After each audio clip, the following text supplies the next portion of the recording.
C'est l'un des langages d'Internet. Ferme ta gueule, malade mental, pauvre débris. C'est ce que vous dites. C'est ce que j'ai répondu parce qu'il m'agaçait. Connard. Chronique de la haine ordinaire sur la toile et sans frontières. On se dit, ouais, je peux insulter cette personne à la limite, je m'en fous, il ne me retrouvera jamais. J'ai envie d'attraper un petit juif de 9 ans et demi et de le torturer comme Ilan Halimi en gueulant Heil Hitler. Il y a de l'incitation à la haine, il y a de l'injure. Nous, c'est ce genre de fait qu'on ne laissera pas passer. Voilà. Merci, Madame la Ministre. C'est facile de mépriser, d'injurier. C'est tellement facile. C'est tellement facile et c'est tellement difficilement poursuivable. Retourne chez toi, face de Nem, t'as rien à foutre dans le pays. Enfin, on est où, quoi? Non, mais sérieux, c'est Vichy. Dieudonné, on veut voir! Dieudonné, on veut voir! Faut-il contrôler la haine sur Internet, ce nouveau Far West, comme disent certains politiques? En France, aux États-Unis comme ailleurs, quelles sont les conséquences et les outils face à des internautes anonymes et de plus en plus nombreux? Vous avez le droit de déverser votre haine dans ce pays. Si la liberté d'expression signifie simplement la protection d'idées sans danger, alors ce n'est pas une liberté. Ce message de haine sur Internet, nous ne le laisserons pas passer.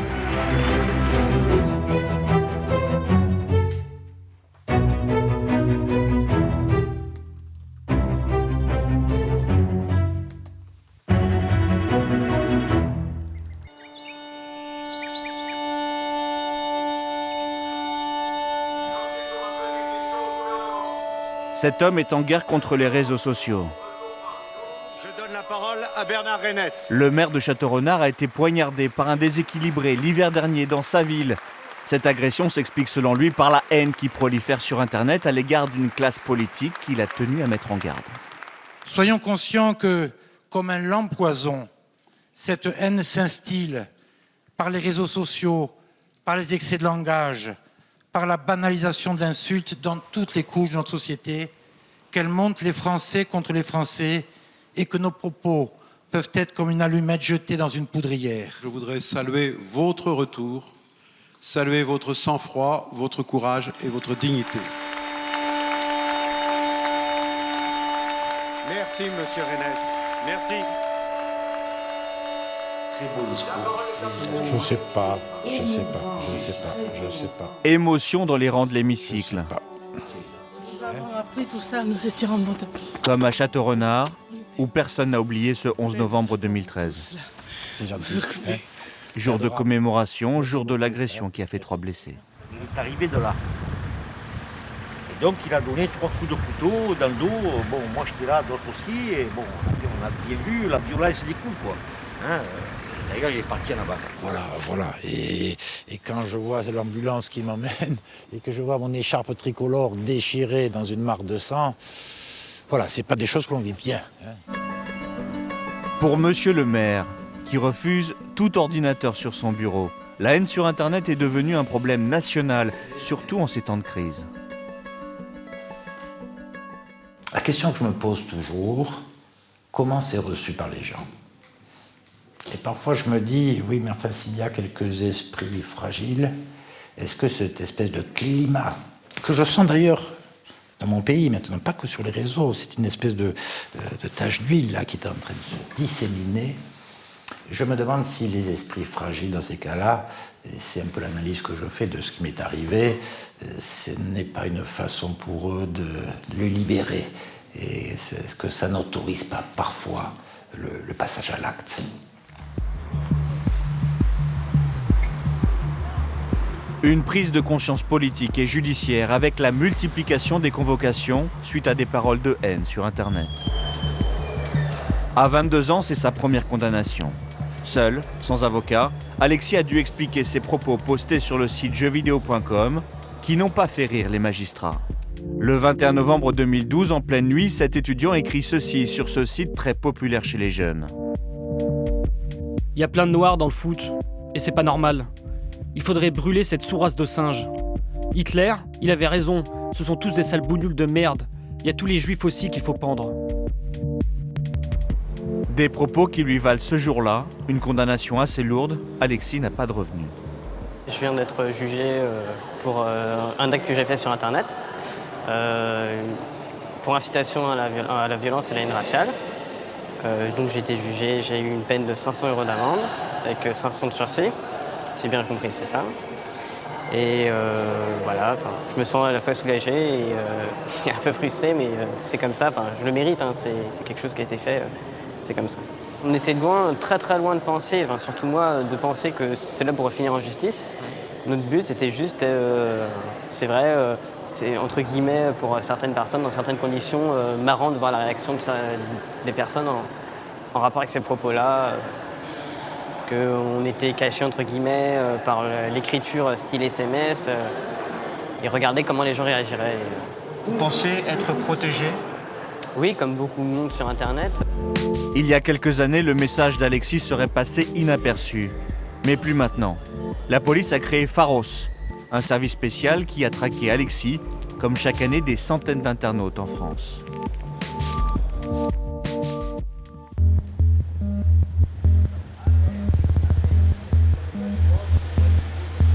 Je pense que lui, ça doit être bien. J'ai envie d'attraper un petit juif de 9 ans et demi et de le torturer comme Ilan Halimi en gueulant Heil Hitler.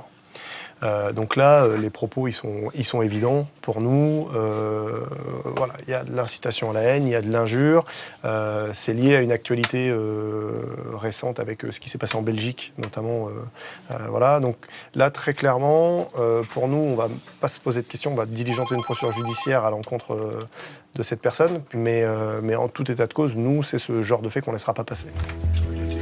Ces policiers patrouillent sur le web. Tous sont familiers de Twitter, Facebook, leurs outils pour repérer les infractions, voir clair derrière les pseudonymes, déceler les réelles intentions de ceux qu'ils appellent les trolls. Troll ou troller, c'est quelqu'un qui au quotidien nous emmerde, en fait, nous embête. C'est quelqu'un qui va nous embêter au quotidien parce que un troller va chercher à faire le buzz sur Internet, plus qu'à déverser sa haine. Sauf que ce troller, il ne se rend pas compte qu'au quotidien, il commet des infractions. Que ça soit de la révélation, de la dénonciation calomnieuse, que ça soit de la révélation de faits non commis, non perpétrés, ou que ça soit quelqu'un qui ait juste envie de créer le buzz, parfois par des propos choquants, il va inciter à la haine. Un bon juif ne connaît pas le verbe donner. Un bon juif est un allié de Satan. Le hashtag un bon juif est revenu en force. En France, ce qui alerte la police, ce sont les associations en première ligne de ce combat contre la haine sur Internet. Entre-temps, on a contacté... Vous avez réagi, déjà. Avec le GF, on a contacté Twitter. Et Dieudonné, ça en est où, là? Avec le responsable d'une association étudiante, Aline Kremer, l'une des patronnes d'SOS Racisme, vient faire le point sur le retour d'un hashtag devenu célèbre sur Twitter. Ce sujet, lancé par des internautes anonymes, qui commence par les mots « un bon juif » et finit invariablement par de l'antisémitisme. Un bon juif, c'est comme un bœuf. Sous-entendu, il vole un œuf. Entre parenthèses, voilà. Un bon juif est un juif cuit. Voilà, est un juif bien cuit, par exemple. Celui-là avait été retweeté 134 fois, ce qui est beaucoup, en fait, pour le... En tout cas, ce qui interpelle par rapport au contenu qui est pas drôle. Voilà. Octobre 2012, quand le hashtag, ce fameux, désormais célèbre, un bon juif sort, on est tout seul à dire qu'il y a un problème. Et peut-être 2-3 webzines qui sont tout de suite d'accord avec nous. Mais on était vraiment seuls sur cette question-là, parce que c'était, mais non, Internet, c'est pas pareil, Internet, c'est différent, on peut tout dire. C'est autre chose, c'est la liberté d'expression totale, ce qui nous a mis, nous, dans une position tout à fait désagréable de censeur, parce qu'en fait, mais en fait, de quoi on parle? Enfin, nous aussi, on est pour la liberté d'expression, Internet, c'est fantastique, oui, ça a changé nos vies, enfin, oui, c'est un levier de liberté fantastique, il n'y avait aucun débat là-dessus. Juste, on disait, il n'est pas normal que des gens se prennent autant de violence comme dans d'autres, comme dans, entre guillemets, la vraie vie. Ce qui a changé depuis 2012, c'est la réponse de Twitter qui a cédé face aux antiracistes français et transmet désormais les identités des internautes en question quand la justice le demande. Une victoire pour Aline, mais son combat est loin d'être gagné. On demande à ce que la République, elle s'applique partout pour tout le monde. Et il se trouve que les plus faibles, que ce soit dans la vraie vie, entre guillemets, ou sur Internet, c'est toujours les mêmes. C'est toujours les Noirs, les Arabes, les Juifs, les femmes et les homosexuels. C'est pas compliqué. Donc on demande à ce que ces personnes-là soient aussi libres de naviguer et de surfer dans Google, sur Twitter, aller sur Facebook sans se faire insulter ou risquer une dépression à chaque clic. Faut-il punir la haine sur Internet ou tout laisser dire comme en Amérique? Hi there. Hi, fine. We're here to see William Keller. En Floride, comme dans tout le pays, on peut tout dire ou presque. Et personne ne s'en prive. Surtout pas un pasteur avec lequel nous avons rendez-vous. Il s'appelle Bill Keller, un ancien homme d'affaires condamné dans les années 90 à 3 ans de prison. C'est derrière les barreaux qu'il est devenu évangéliste. Aujourd'hui, l'accès à la maison de Bill reste protégé par 2 points de contrôle. Un ghetto pour riches. C'est le prix de sa liberté d'expression. Bill est accusé de propager la haine sur Internet avec ses prêches violemment anti-homo et anti-islam. Ne filmez pas l'extérieur de ma maison, hein, s'il vous plaît. Dans sa villa entièrement financée par ses fidèles, Bill prépare ses prêches à l'abri du monde. L'Amérique reste un sanctuaire pour la liberté d'expression, mais selon lui, plus pour longtemps. J'ai reçu 8 fatwas qui sont l'équivalent de peine de mort. Si jamais je vais en Égypte ou au Pakistan ou en Arabie Saoudite ou dans des endroits comme ça, je ne quitterai jamais l'aéroport. Ils me transféreraient des douanes vers le coffre d'un van et vous me verriez sur YouTube comme Daniel Pearl, l'éditorialiste du New York Times, auquel ils ont coupé la tête pour faire un exemple contre ceux qui s'élèvent contre l'islam. Les gens qui ne sont pas d'accord avec le message chrétien parlent de plus en plus fort. Ils sont très violents lorsqu'ils essayent de réduire au silence leurs détracteurs. Et le plus triste, c'est que spécialement dans ce pays où nous avons toujours une liberté d'expression, ça marche. La plupart des pasteurs ne veulent pas de menaces de mort. Et c'est là que je passe la plupart de mon temps.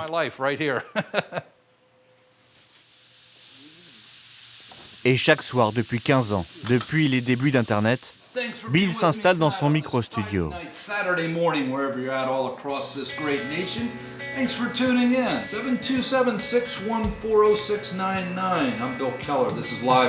C'est une messe personnalisée. Bill s'adresse à Dieu par téléphone et c'est en direct sur Internet. So I lift up Tiffany tonight, God, and I just ask that you speak to her and guide her. Dans son sermon, les sujets varient en fonction de l'actualité, mais pas ses fondamentaux, la haine des homos et de l'islam, son fonds de commerce. Un musulman pratiquant à Toronto, au Canada, un musulman pratiquant à Alexandria, en Virginie, ou encore à Chicago, en Illinois, n'est pas différent d'un musulman pratiquant au Caire, en Égypte, ou à Islamabad, au Pakistan. Quand les musulmans deviennent suffisamment nombreux, ils veulent tout contrôler. C'est le meilleur outil. Je prêche devant 2,5 millions de gens chaque jour dans le monde entier. Et je ne pourrais pas faire ça sans Internet. Nous sommes sur la toile depuis 15 ans. J'étais parmi les premiers à comprendre ce que cela signifiait et à prêcher l'Évangile.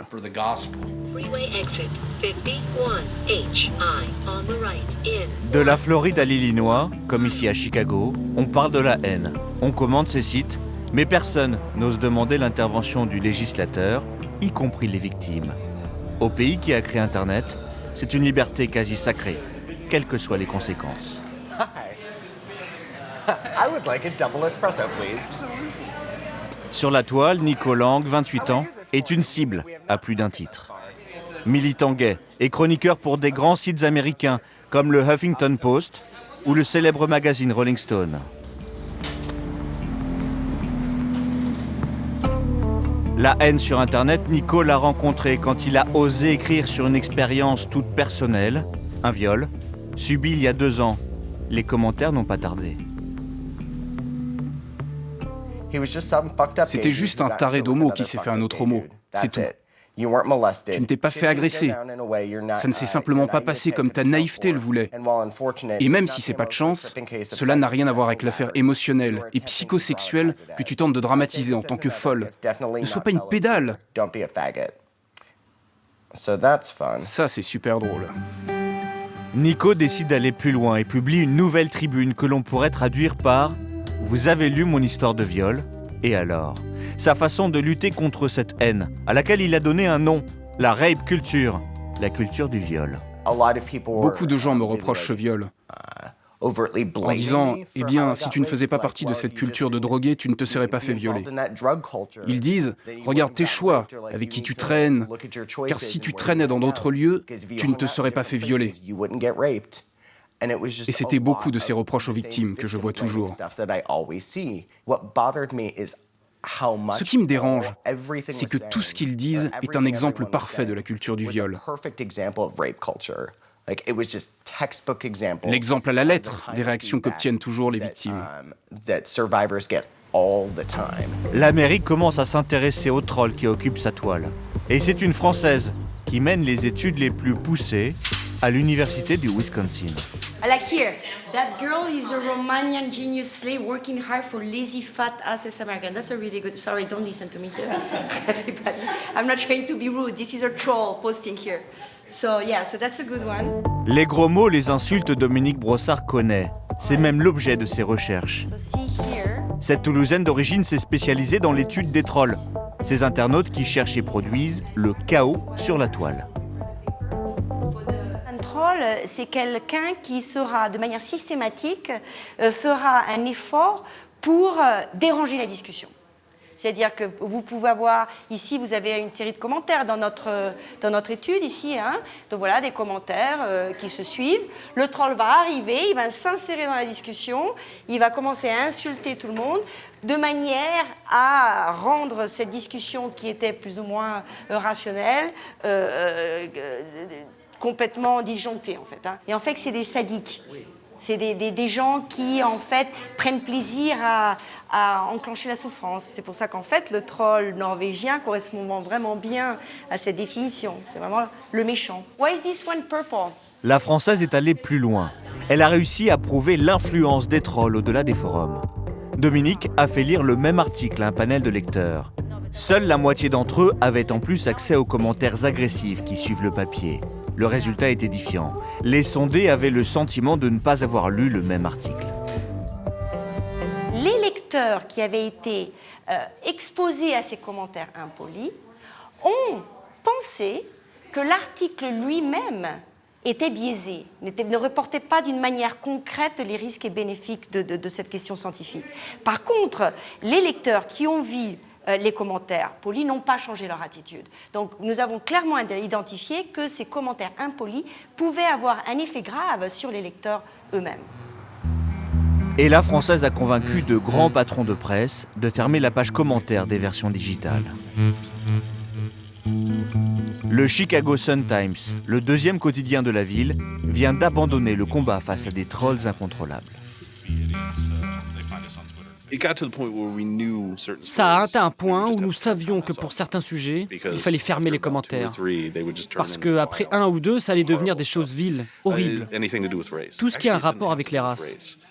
En fait, non, c'est même pas nécessaire. Les gens allaient en parler de toute façon. Pour le gamin qui se fait tuer dans le quartier sud, nous savions que ça allait arriver. Mais même pour des histoires sans aucun rapport avec ça, ça finissait par « c'est la faute d'Obama » ou « les Noirs font ça » et ainsi de suite. Un jour, une personne m'a dit « Félicitations, le Sun-Times est maintenant la propriété de la Corée du Nord. » C'est l'une des choses les plus stupides que j'ai jamais lues. Nous ne coupons pas votre Internet. Il ne vous est pas interdit de publier vos messages ailleurs. Mais si nous ne maintenons pas un niveau de civisme dans nos commentaires, alors nous retirons ces pages en attendant une meilleure solution. Décision difficile dans un pays fondé sur la liberté d'expression, le premier amendement, gravé dans l'esprit du législateur, comme dans la pierre des bâtiments officiels.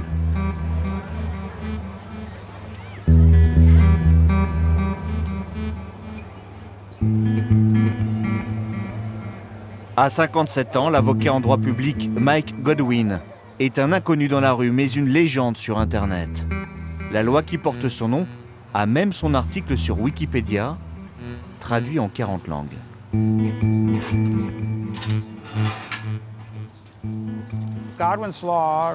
La loi Godwin est un adage d'Internet qui affirme que plus une discussion en ligne dure longtemps, plus la probabilité d'y trouver une comparaison impliquant les nazis ou Adolf Hitler s'approche de 1. Et ensuite, ils expliquent, si une discussion sur Internet, quel que soit le sujet, dure assez longtemps, à un moment donné, quelqu'un comparera quelqu'un d'autre à Hitler ou quelque chose au nazisme. Ça, c'est Wikipédia en anglais. Démonstration immédiate du maître lui-même qui sait comme personne vérifier sa propre loi. Je viens de dire sur Twitter que j'étais interviewé par la télévision française sur la loi Godwin. Et bien sûr, ça n'a pas loupé. Dès que j'ai dit que je parlais de la loi Godwin, quelqu'un a dit « Évidemment, parce que tu es fasciste ». La loi de Godwin, c'est le thermostat de la haine sur Internet. Le symbole d'une place publique, virtuelle et dérégulée. Le succès du concept a surpris Mike qui avait au départ imaginé sa loi Godwin dans un but stratégique.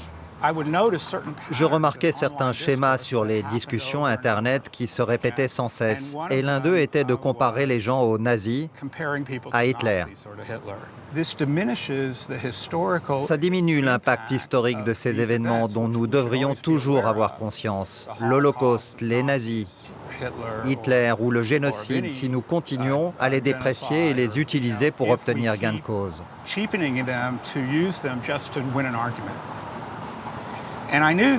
Et je savais que si j'écrivais quelque chose de très sérieux sur pourquoi c'est une mauvaise idée, personne ne m'écouterait.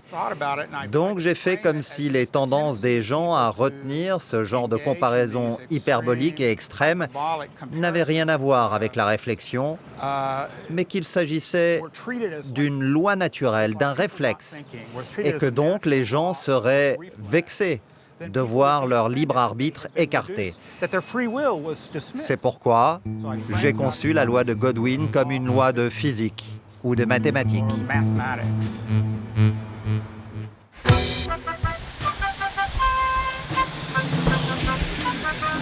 Pour éviter de capituler face aux trolls, certains font appel à des shérifs du net. On les appelle des modérateurs, comme ces deux hommes.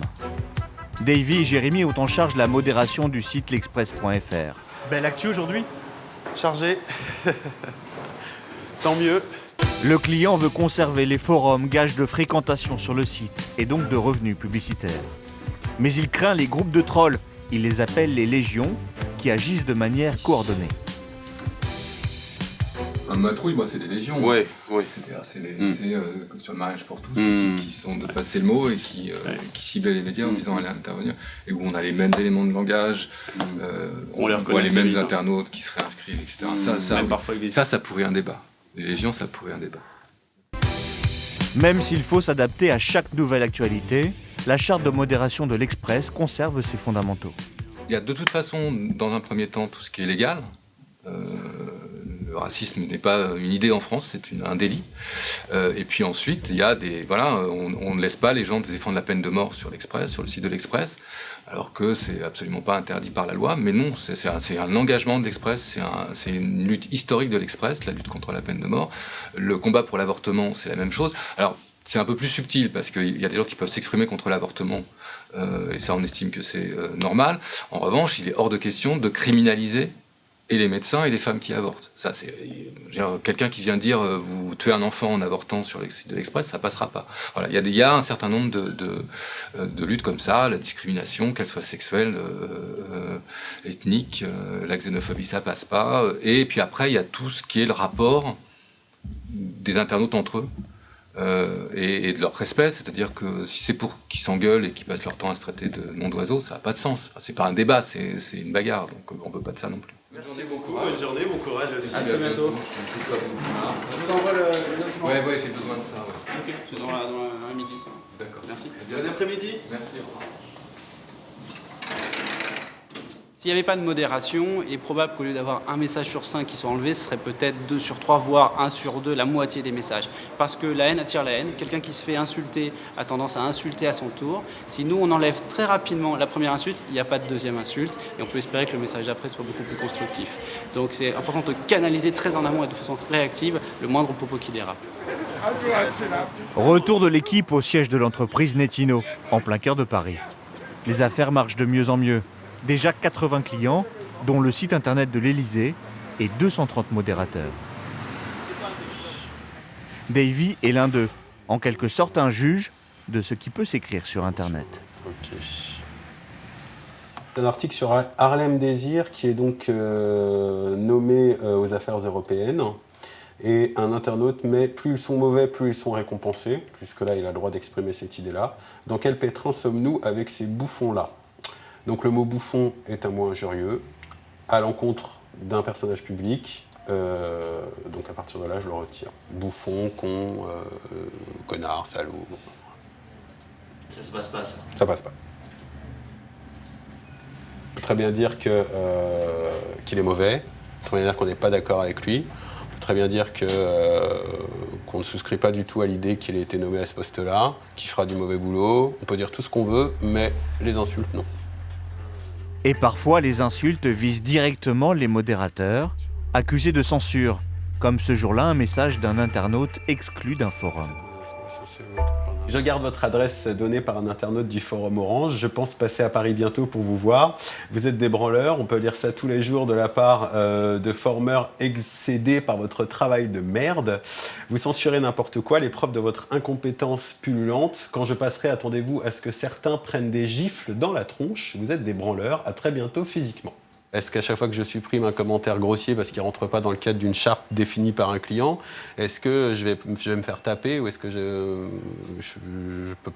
me pose pas ce type de questions ? Je ne me pose pas ces questions-là tout simplement parce que je ne pourrais pas travailler si à chaque fois que je supprime un commentaire, je me dis je vais me faire taper. Enfin, et tu savais qui a écrit ça ou pas ? Vous le connaissez ? Ouais, je pense qu'on peut. Il l'a écrit ouvertement. Ouais. Je garde votre adresse donnée par un internaute du forum Orange. Je pense passer à Paris bientôt pour vous voir. Vous êtes des branleurs. Je maintiens. On peut lire ça tous les jours de la part des forumers excédés par votre travail de merde. Je maintiens. Vous censurez n'importe quoi. Les preuves de votre incompétence pullulent. Ouais, ça c'est sûr. Quand je passerai, attendez-vous à ce que certaines prennent des gifles dans la tronche. Vous êtes des branleurs. À très bientôt physiquement. Vous savez qui se rassure. Moi j'habite dans un pays de cocagne, je n'irai pas à Paris pour donner une gifle. Alors pourquoi vous le dites sur internet ? Ça me fait du bien. Ça m'amuse. Je suis un peu canaille. C'est bizarre ce forum. Son côté canaille, Guy l'exerce tous les jours sur les forums, enfin ceux qui ne l'ont pas exclu. Car cet ancien dessinateur industriel, sous le pseudonyme de Georgette, aime le combat sur internet. Oh putain. Politique, sport, tous les sujets sont l'objet de passes d'armes avec d'autres internautes, des habitués comme lui. Alors c'est un sioniste militant qui me répond régulièrement et qui m'insulte. Ça c'est moi. Alors il m'insulte. L'autre serfillière iranienne, alors je n'ai jamais parlé d'Iran de ma vie, je ne sais pas ce qui se passe en Iran, qui vient parler de malade et de fou avec ses amis, le Roaco pédophile. C'est vraiment un langage magnifique. Le Roaco pédophile cubéni, les nazis. Et vous lui répondez quoi ? Voilà, je lui réponds, manquerait plus que ce crapaud puant. À mon avis, c'est là que j'ai été censuré. À mon avis, c'est là. Et ça bave, ça n'a pas dû plaire. Pourquoi je les insulte ? Parce que des fois, ils vous mettent hors de vous, quoi. Ce sont des gens qui n'ont pas de vie, qui n'ont pas de but, qui n'ont pas d'intérêt. Ça se sent. Ça se sent déjà par la fréquence de leur intervention. Parce qu'ils sont là nuit et jour. Certains, c'est pour ça qu'il y en a un à qui ça a fait rire d'ailleurs l'ensemble du forum, parce que je proposais de lui acheter un pot de chambre pour que son pot de chambre soit proche de son ordinateur, de peur pour qu'il n'en loupe pas une. Je vous ai répondu, je pense qu'il y a beaucoup de gens qui sont là pour parce qu'ils ont rien d'autre à foutre. Je dois attendre qu'un modérateur c'est pas... D'accord, il est modéré, le truc. Ce que Guy ne sait pas, c'est que la plupart des forums qu'il fréquente sont modérés à des milliers de kilomètres de là, en Afrique. Les ouvriers du net français sont notamment installés au Maroc, une délocalisation pour répondre à l'explosion des besoins de modération. Aujourd'hui, faire attention à tous les commentaires racistes sur Christiane Taubira.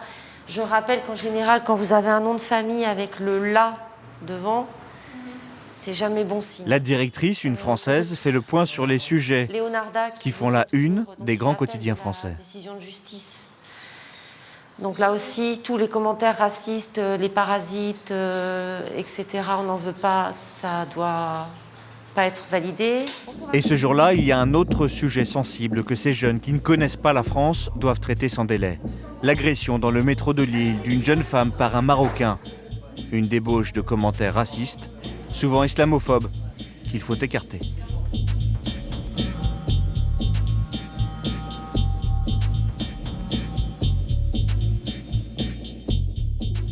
Je me permets de vous apostropher et vous engager dans votre... À mi-voix, Safa Tellal, 24 ans, parcourt 2500 commentaires par jour. Elle se dit en mission, gardienne de la paix sur Internet. Là, par exemple, car si beaucoup de fils d'immigrés du Maghreb montraient un certain amour pour ce pays, qu'est la France, malgré ses défauts, je pense que la majorité des citoyens ferait moins l'amalgame entre les délinquants et les gens qui veulent ou sans intégrer. Merci cordialement. Safa n'a que quelques secondes pour valider ou rejeter un commentaire. Elle suit une charte élaborée par chaque journal. Je rejette. Pourquoi ? Parce que là, je pense qu'ils généralisent les immigrés. Les immigrés, ils ne sont pas tous des personnes qui détestent la France ou bien qui viennent juste pour un intérêt personnel ou un truc du genre. L'islamophobie en particulier vous énerve ?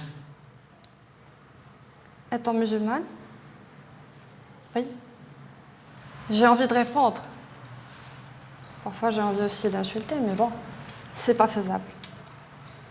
Il faut absolument rester dans un cadre de modérateur, même si on est musulman, donc il faut juste rester, je dirais pas neutre, mais rester à l'écart de ce genre de commentaires. C'est pas facile. C'est pas facile. Le Français David Corchia a ouvert ce bureau à Rabat fin 2013, succursale du bureau parisien. Les salaires sont ici 3 fois moindres qu'en France pour répondre aux besoins des journaux en crise qui doivent aussi lutter contre l'arme suprême des trolls, la rumeur. Voilà, c'est la fameuse fille qui serait issue de l'union du président de la République française, M. François Hollande, et Anne Hidalgo. Alors, ça apparaît pour un lecteur quiconque, tiens, c'est une information. 2 semaines après, vous avez un nouvel article sur François Hollande, et hop, on ne va pas se gêner, on va parler de sa fille avec Anne Hidalgo. Encore une fois, la rumeur devient une réalité. Et c'est un process qui ne prend pas des années. C'est plus la propagande à travailler comme dans les années 20, qui va prendre 10-15 ans pour s'établir. On est sur des délais d'affirmation qui sont de l'ordre d'une semaine. Ça peut être même plus court si les articles se suivent rapidement. Et voilà. Et le travail des modérateurs, le travail de la formation qu'on fait, que ce soit ici à Rabat ou que ce soit en France, c'est encore une fois, c'est parvenir à identifier ces fausses informations, ces rumeurs qui potentiellement deviendront des réalités dans l'esprit d'un grand nombre d'internautes. La rumeur et le nombre.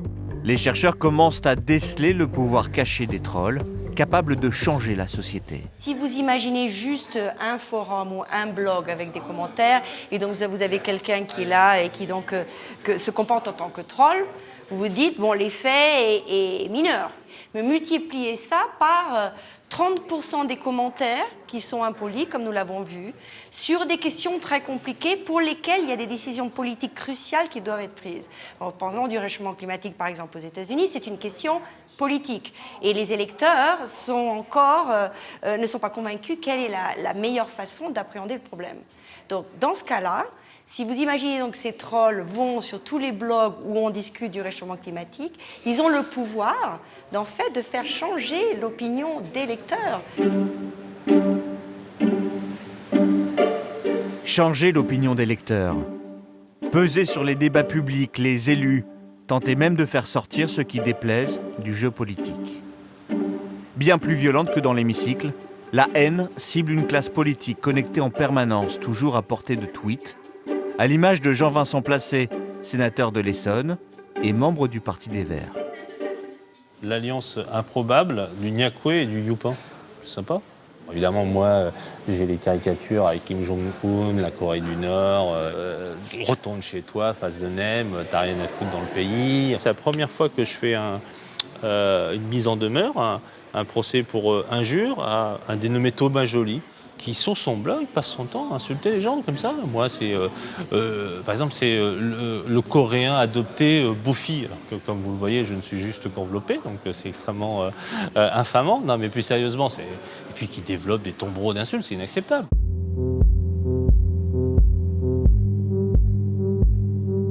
Je pense pas que de dire que Jean-Vincent Placé est un Coréen d'adoption... Ouais, même Bouffi oui, qu'il est Bouffi. Bah écoutez, moi, si Jean-Vincent Placé dit que je suis chauve, bah voilà, je vais pas porter plainte contre lui, je dirais pas que c'est une insulte. Voilà, je suis chauve et français de souche. Voilà, lui, il est Coréen d'adoption et il est relativement Bouffi. Oui, voilà, il est bien nourri, ça se voit. Bon, bah écoutez, je vois pas où est l'insulte, où est la calomnie, où est l'injure publique là-dedans. Thomas Joly, secrétaire national du parti de Karl Lang, qui se place à droite du Front National, bichonne son site et multiplie les formules choc pour attirer les clics. Internet, c'est pour lui une bouffée d'oxygène politique. Ce qu'ils appellent la haine, en fait, c'est la contestation de leur politique depuis des dizaines d'années. Il ne doit pas y avoir de délit d'opinion sur Internet ou de présomption de délit d'opinion, sinon on va museler toute liberté d'expression en France, puisque maintenant, le débat public se fait aussi sur Internet, aussi sur les réseaux sociaux. Je suis allé une fois en Israël, donc je suis devenu sioniste. Donc c'est le sioniste placé avec ses amis du complot judéo-maçonnique. Enfin, on est où, quoi? Non mais sérieux, c'est Vichy. Enfin, mais les gens ne se rendent pas compte de l'état du pays. On est arrivé dans des situations difficiles, peut-être qu'il y a des erreurs des pouvoirs en place, du pouvoir actuel, il y a des choses à expliquer, mais à un moment, il faut être assez combatif quand même par rapport à ces gens qui profitent éperdument de leur liberté et quelque part du système, qui donnent des leçons invraisemblables et qui laissent comme cela une impression de vie démocratique qui ressemble aux années 30 en réalité. À Nantes, ils sont venus voir leur héros, Dieudonné, encadré par les CRS et filmé par les caméras françaises et étrangères. Car depuis plusieurs semaines, Dieudonné est au cœur de l'actualité, y compris judiciaire, plusieurs fois condamné par la justice pour incitation à la haine. Dès qu'on parle des gays, on est tout de suite homophobe. Dès qu'on parle, des juifs, tout de suite on est antisémite. Dès qu'on parle de l'islam, liberté d'expression. Charlie Hebdo, ce qu'il a fait sur les caricatures. On est 1,5 milliard de musulmans dans le monde. Un petit vieux gars là qui fait des vieilles caricatures, on l'autorise. Et là, Dieudonné qui vient dans la joie et dans la bonne humeur, qui fait rire le peuple français, tout de suite on attaque. C'est quoi? C'est grave, c'est grave. Si on n'en avait pas parlé, ça serait peut-être passé comme ça, et puis voilà, quoi, je veux dire. Qu'est-ce que ça peut être dangereux, un humoriste? Ça peut être dangereux. Je vois pas. On sait, YouTube maintenant, c'est quand même quelque chose qui est utilisé par tout le monde. Donc forcément, Dieudonné, plus il est vu, plus ça fait de vues, ça s'enchaîne, quoi. Donc oui, il a très bien utilisé Internet, vu qu'il n'avait plus accès aux médias traditionnels, et que Internet est quand même beaucoup plus libre que les médias en France, quoi. On ne peut pas t'empêcher de dire quelque chose sur Internet.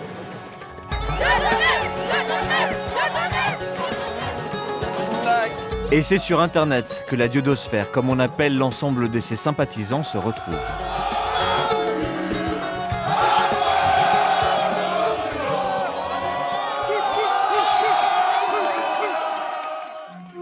De 43 000 abonnés fin 2013, son compte Twitter affiche plus de 108 000 fans 4 mois plus tard. Dieudonné n'accorde plus d'interviews aux télé traditionnelles. Il se borne désormais à publier ses vidéos sur le web. J'ai tous les chiens du système au cul.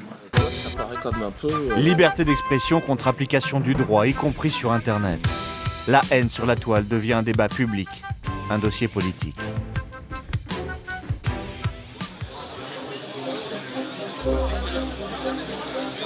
Ce jour-là, c'est un colloque organisé à Sciences Po Paris. quelques semaines seulement après l'interdiction à Nantes du spectacle de Dieudonné. L'affaire Dieudonné, c'est même l'échec total de la justice pénale de droit commun, puisque Dieudonné a été condamné 7 fois définitivement et qu'aucune de ces condamnations n'a été mise à exécution. Il va falloir responsabiliser les hébergeurs et trouver, peut-être arriver plus facilement à désanonymer et trouver aussi plus facilement des réponses pénales qui intimident. Parce que les internautes n'ont aucune conscience de ce qu'ils commettent des infractions pénales. Interrogez des jeunes, ils vous diront mais non, quoi, rien, anonyme, je parle, c'est tout, liberté d'expression. La liberté d'expression a des limites. Il y a un événement là, pourquoi il y a autant de monde ? C'est elle qu'ils sont venus écouter. Christiane Taubira, garde des Sceaux et icône de la haine sur Internet. Avec des images diffusées il y a quelques mois sur les réseaux sociaux, des montages racistes que personne ici n'a oubliés. Pour ce qui me concerne, j'en ai été la cible. Je n'en ai pas été une victime. D'abord parce que j'avais déjà subi des agressions racistes. Ensuite parce que j'ai une arme fatale qui a été conçue à mon insu. C'est une joie de vivre absolument inextinguible et indestructible. Et cette joie de vivre, je crois, m'a mitridatisée contre de telles agressions.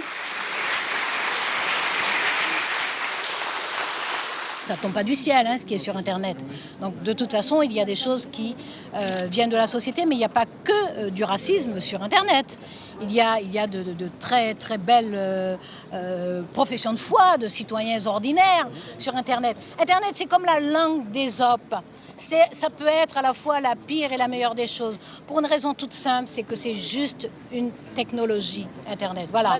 Donc c'est un espace virtuel où on peut s'exprimer et dire, comme dans l'espace public, des horreurs comme des splendeurs. Madame la ministre, vous avez dit que votre âme, c'était votre choix de vivre. Le débat n'est pas que français, il émerge aussi au pays d'Internet. Les États-Unis, où l'on s'interroge sur les liens entre haine sur Internet et passage à l'acte.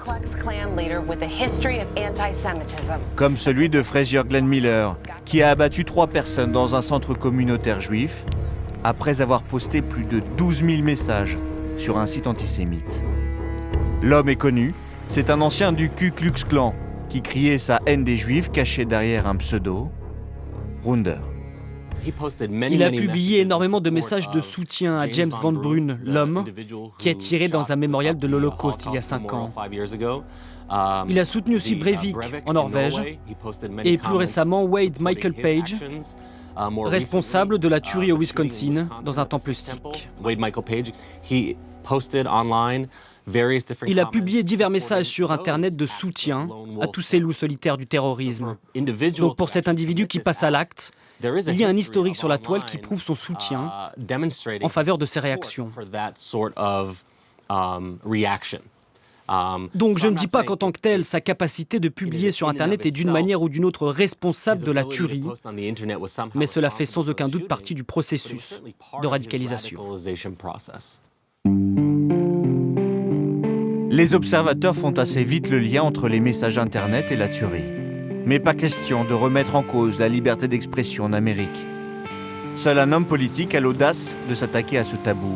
C'est le député de Brooklyn. Hakeem Jeffries veut faire sortir la haine sur Internet de la protection du premier amendement.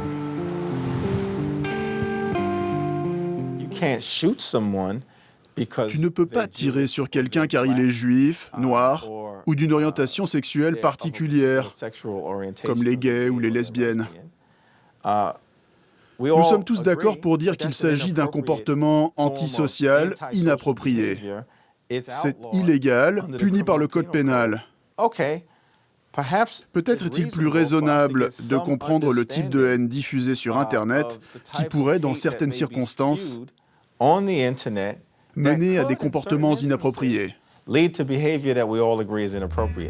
Le congressman multiplie les précautions car s'attaquer au premier amendement, c'est ici un suicide politique, comme emprunter une méthode réservée au régime totalitaire.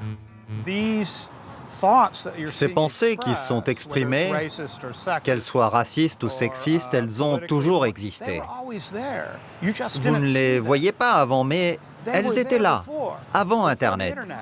Ce qui s'est passé, c'est qu'Internet les a fait remonter à la surface et que tout le monde peut s'exprimer, ce qui veut dire que les croyances de tous sont sujettes à examen critique.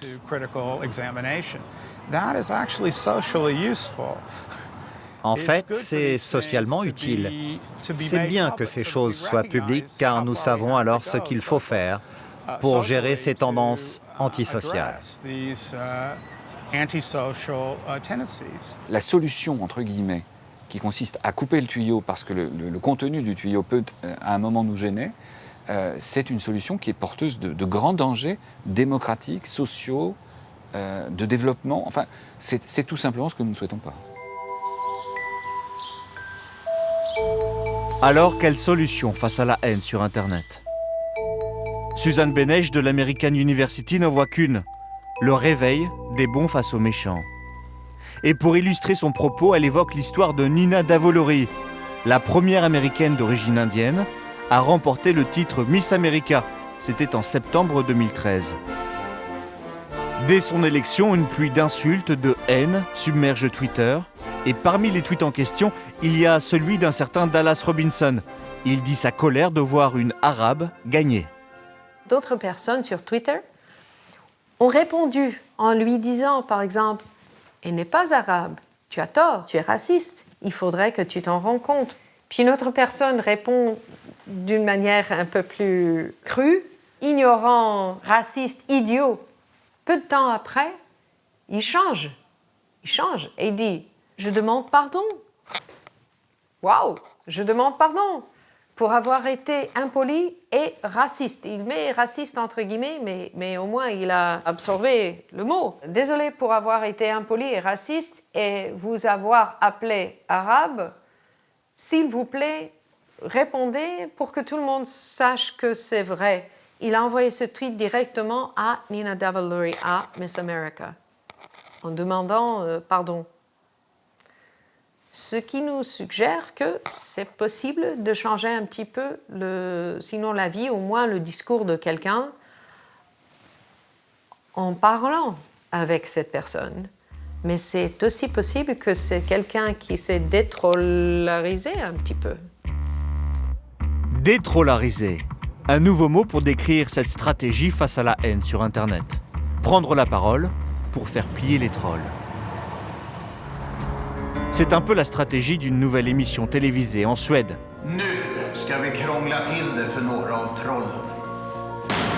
Troll Jagarna, les chasseurs de trolls. Un concept pour venir en aide aux victimes de la haine sur Internet, comme Elisabeth Höglund, une ancienne championne cycliste, qui tient aujourd'hui un blog. Sans raison apparente, Elisabeth s'est attirée la haine d'internautes anonymes sur les forums ou via des emails qui lui sont directement adressés. Tu es hideuse. Tes cheveux sont dégueulasses. T'es qu'une salope. Et tu n'as pas le droit de vivre. Il y a quelques années, j'ai eu un cancer de l'estomac. Et j'étais sur le point de mourir. Et j'ai vu alors des gens parler de moi sur Internet. J'étais si triste. Vous savez, je pleurais, je disais à mon mari, regarde ce qu'ils écrivent à mon sujet. Pourquoi? J'étais si faible, j'étais si malade. Et ils voulaient me prendre ma vie. Pour venger Elisabeth, le présentateur vedette lance la chasse aux trolls. La mise en scène est soignée, comme dans un polar scandinave. Des informaticiens ont traqué l'un des trolls. La piste les mène au centre du pays. C'est lui, ce jeune homme que le présentateur va confronter à ses écrits, directement à la sortie de son travail. Bonjour. On cherche des gens qui ont dit des choses méchantes sur le net. Tu as parlé d'Elisabeth Höglund de manière assez sévère. À quoi pensais-tu en écrivant cela? Je pensais pas à grand-chose, c'est malheureux. J'étais stupide dans mon commentaire, c'est vrai. Et tu lui dirais ces choses-là en face? Non, pas de cette manière aussi crue. Je pensais être cool derrière mon clavier. Tu sais, tu n'es pas le seul à faire ça. Non, je pense pas. Bon, je comprends. Mais il faudrait peut-être penser à lui demander pardon. Ah oui, ça serait une bonne idée. Ce gars qui a envoyé ces messages, c'est plus ou moins un type normal. Ce n'est pas un extrémiste de droite, en aucun cas un radical, juste un type normal qui a été balayé, emporté par ce phénomène. Cette émission, c'est pour Elisabeth une petite vengeance et surtout un grand soulagement. Je n'ai plus peur, car ce n'est pas un meurtrier. Il est juste stupide, mauvais. Il prend sa revanche sur quelque chose. Il le fait sur moi parce que j'ai du succès et que je suis une femme. Et être une femme, c'est une provocation dans ce pays. Depuis l'émission, la haine sur Internet a cessé à l'égard d'Elisabeth. À découvert ou sous menace de l'être, le troll perd sa capacité de nuisance. L'objectif en Suède comme ailleurs est de rendre Internet visible, plus fréquenté et plus fréquentable. En profiter aussi pour couper les ponts avec les gouvernants qui rêvent de prendre le contrôle de la toile, sous prétexte de la civiliser.